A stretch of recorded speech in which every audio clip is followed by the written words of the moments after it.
All right, this goes for the entirety of the video. Jack, do I have permission to touch you? Yeah, you do. Jane, do I have permission to touch you? You do. And we will start now by doing the ASIS. And I will find that by going right about here. You'll feel it. It's hard to see the shorts, but it sticks out. You'll feel a big old punch. So now we'll do the PSIS. And that will be right about here. And you'll feel the bony protuberance, just like with the ASIS, but just posteriorly now. All right, I will now be palpating the greater trochanter. I'll be using my palms, and I'm gonna go from his iliac crest down, and you'll feel the bony protuberances right there. Now we'll be doing fracture testing, so I'll be going and finding his ASIS, which we found earlier, right around here, and I'll be fracture testing, tapping it, feeling for pain or anything like that. No pain. Switch to the PSIS, which is in the exact same spot but on the back. Any pain? No pain. And then I'll be doing his greater trochanter, just on his hips. Finding it right there. Fracture testing for that. No pain. So now I'll be range of motion testing, and I will find his greater trochanter, which is his axis of rotation. I'll get this in line. Then I would then ask my patient to bring his knee to his chest. Good. Which then actively, he got about 70 degrees, which then I would grab here and I will bring his knee further back. Which then he got about 20 degrees more with me assisting him. Next we'll be doing the abduction range of motion test. So I'll be finding his ASIS, that's the rotation of axis. And then I'll be lining the stable lever up across his body to his other ASIS, and I'll be asking my patient to abduct his foot outward. Okay. It's active, you got about 30 degrees. And another 10 degrees on top.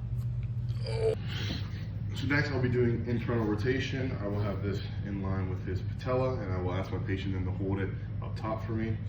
And then I would ask my patient to bring his foot out.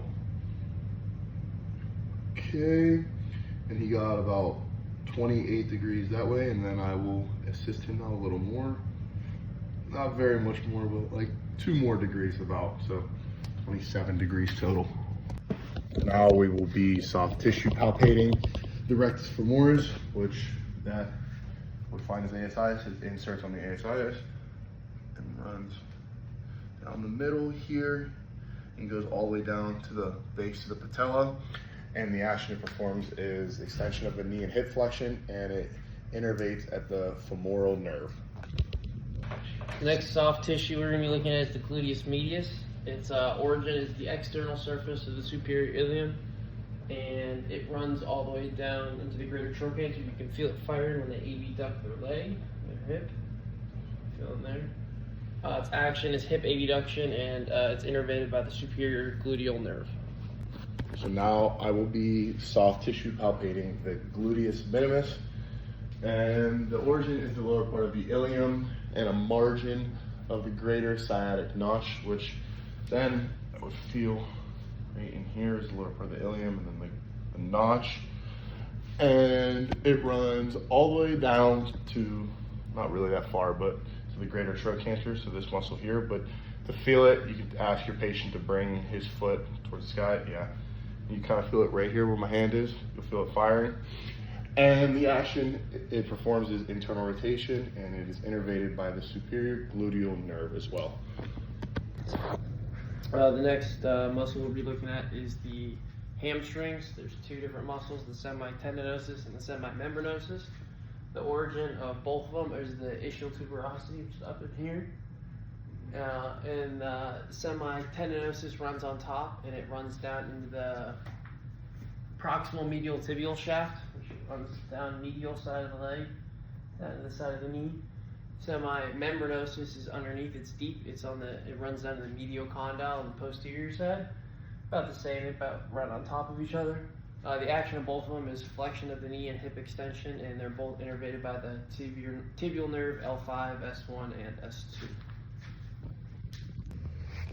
So now I will be palpating the biceps femoris, which the long head inserts the ischial tuberosity, and it runs. Ooh, get a better. Oh no, get a better view. And it runs down here and it inserts on the lateral or the fibular head, specifically the lateral tibial condyle, runs down to here. And the short head, it originates on the linea aspera and lateral supracondylar ridge of the femur, and then that also inserts at the fibular head, specifically at the lateral tibial condyle. And the action this muscle performs is flexion of the knee, lateral rotation of the tibia, and extension of the hip, which is only the long head.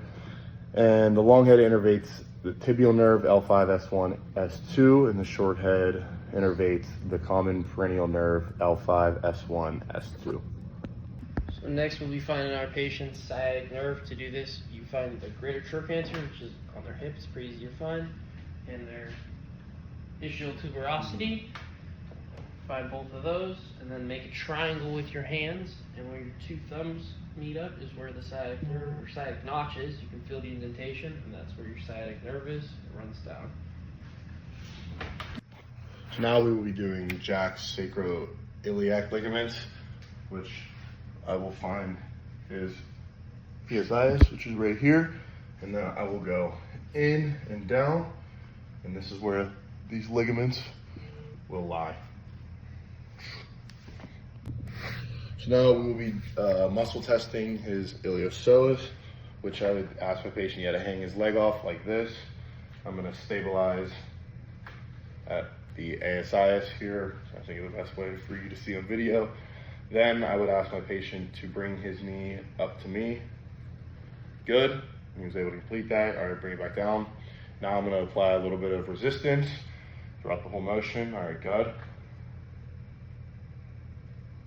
Good. Now I'll be doing a break, so I'm going to keep it about halfway. Yep. And I'm going to push down, and he's going to resist me for about 5 seconds. Ready to go? 1, 2, 3, 4, 5. Good. The next muscle we'll be testing is AD muscles, also known as the PAG muscles. So for this, I'll be having my patient hang their hip off their side. I'll be stabilizing at the ASIS, and I'll be asking them to raise their leg straight up to the ceiling. Good. And then on this one, I'll apply a little resistance. Go ahead. Good. And then I'll be finding the midpoint to perform the break test. I'll apply resistance for 5 seconds. 1, 2, 3, 4, 5. Good. Now I will be muscle testing his glute medius, which performs abduction, and I will have my patient bring his leg here, bring this one back. Yeah, keep it bent. That'll keep a more length tension. Which then I'll have him have a straight leg. I'm keeping my hand here at his hip, and I'm gonna ask him to bring his straight leg to the sky. Good. Now I will apply a little bit of resistance. Good. Good. And now I'll find about halfway right here, and I'm going to push down, and he's going to resist it for about 5 seconds. 1, 2, 3, 4, 5. Good. Next, we'll be testing the glute max. So for this one, I'll ask my patient to bend over the table, and I'm going to stabilize the PSIS. I'm going to ask them to raise their right leg to the ceiling. Good. And then I'm going to apply some resistance. Go ahead. Good. And then I'm going to find a midpoint. I'm going to perform the break test and hold for 5 seconds. 1, 2, 3, 4, 5. So now we'll be muscle testing his external rotators. So I would then have my top hand would be at his knee here, and I'd ask my patient to fully bring it into internal rotation to create length tension, which then I would ask him to bring his foot all the way the other way. Good. Now I'm going to apply a little bit of resistance here. As he pushes in, I'm going to push out. Good. And now I'm going to find about right here. I'm going to ask him to pretty much fight my resistance for about 5 seconds. There you go. 3, 4, 5. So first, for the special test, we will be performing the Thomas test. And this is pretty much looking for hip flexor contracture issues. And to start, I would then ask my patient to bring his knees to his chest and hold them with his hands. as you can see. And then I would ask him to drop this one specifically while holding on to his other one. And a positive here would be the femur is not fully down to the table, but his is, so he is negative on this special test. So for this one, this is more specifically a Thomas test for his rectus, which then I would ask him to bring only, the one knee up to his chest and hold on. And we're looking to see if this leg straightens out, which it doesn't. This is a negative. And a positive, you would see his leg kind of stick out almost like this. The next special test we'll be doing is the Ober's test. For this one, we'll be looking for a tight tensor fasciata. For this one, I'll have my patient lay facing away from me, and I will stabilize at the hip or at the pelvis, which is important because that's what we're feeling. And then I'll have them bend their knee, and then bring their hip into extension and then down. And for this one, a positive sign is if the hip doesn't touch the table, or if I can feel the pelvis pop up, which in this scenario, I can feel the pelvis pop up, so he would be a positive sign. So here will be special testing. We will be doing the Trendelenburg test, and this is looking for a weak glute medius. So then I would ask my patient to stand on one leg, you can pick. And this is a negative because if it was a positive, you would see then this hip kind of poke out like that. So here will be special testing. We'll be doing the hip scoring test, and I will have my patient bend his knee like this, which then I'm gonna push down. I'm gonna push down here at his knee, creating axial loading, while also moving his knee in a circular motion. And a positive here would be any clicking in the hip or any pain or discomfort within the motion. Next, we'll be doing the Craig's test. It is, we'll be checking for anteroversion and retroversion. So I'll be asking my patient to bring their knee up, and I'll have my hand on their greater trochanter, and I'll ask them to bring their foot into internal and external rotation, feeling for when it's prominent, greater trochanter. Then I will take my measurement, which we slide down. Will you slide down? Oh, sorry. All the way, please. I gotta line up my goniometer with the ground. Let me turn this. Sorry, Mr. J. Turn this to the ground. And I'll have this lined up, this fibula. Have this lined up at the ground. And we'll see he gets about 10 degrees, which would be a negative sign, which as long as it's between the ranges of 8 and 15 degrees. So now I will, what the hell? So for this, I will be doing the first part of the true leg length special test. So here I will find,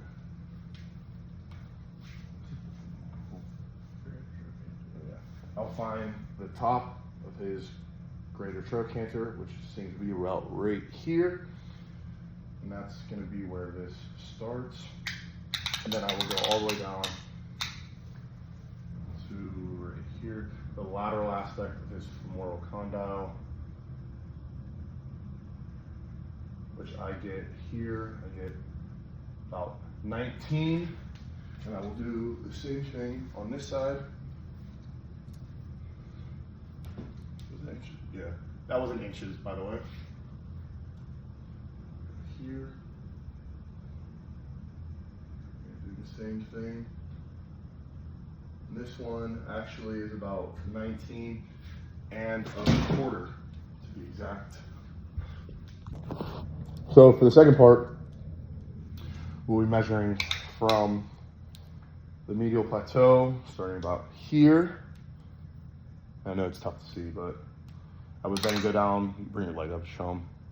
I'll then go down to his medial malleolus, which is right there, which this full length here is 18 on the dot. And I'll do the same thing on this leg, finding the medial plateau, going down to his medial malleolus, which this one here is 18 as well, which he would be, I guess, a slight positive, but a positive in this case would be any discrepancy of the two measurements you got starting from up here and here. You add those together and do the same thing on each side, and if there's any difference, that indicates positive.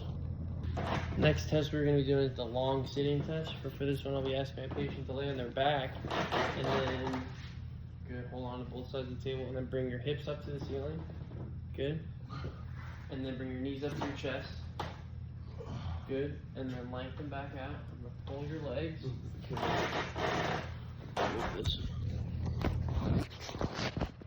No, that doesn't work. That'll work. Alright, and then I pull on his legs, and I line up his heels to see if they're in line. In this case, they are. And then, so they look good. And then I'd ask him to sit up.